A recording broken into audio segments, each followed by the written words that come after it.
Usually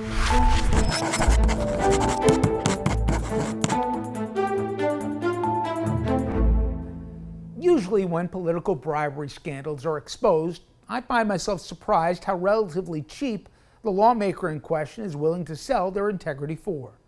Free flights, jewelry, a no-show job for a relative, an addition to a house, or an envelope with cash, usually in the tens of thousands. Now, we've seen corruption, of course, at the local, state, and federal levels, but historically, the most famous one probably took place over 100 years ago in what was famously called the Teapot Dome scandal. At least this crook pocketed major money for his immorality. In 1922, the then Interior Secretary got $400,000 from two oilmen who were then granted government leases to pump $100 million of petroleum from Navy reserves out west. The Wall Street Journal broke the story, and the principals got prison time and two others ended up dying in a murder-suicide to avoid their sentences. I mention all this because in our country, when politicians get caught, self-enriching, the consequences and the shame involved tend to be severe. Just ask George Santos and Bob Menendez. Well, apparently no such concerns about shame or consequences bother this president, and don't worry, he's not lining his pockets for chump change either.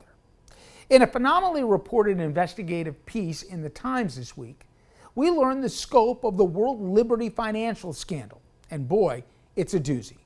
Here's the Reader's Digest version.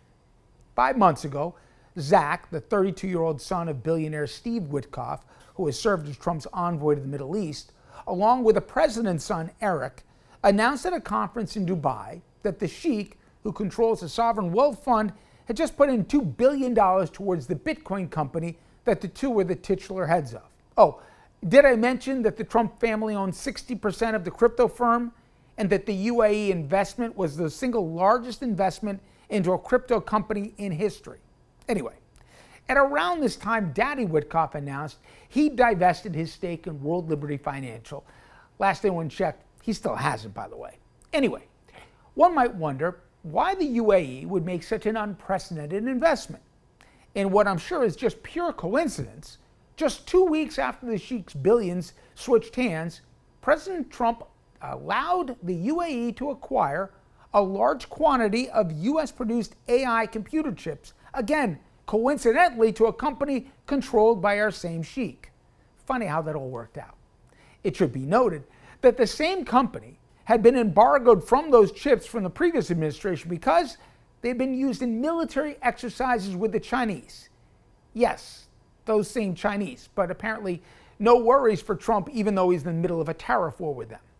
But even with their apparent blatant quid pro quo, and even with the jaw-dropping $5 billion the Trump family has made in a single day 2 weeks ago with the issuing of another World Liberty Financial stablecoin, Trump is neither contrite nor expects to face any consequences.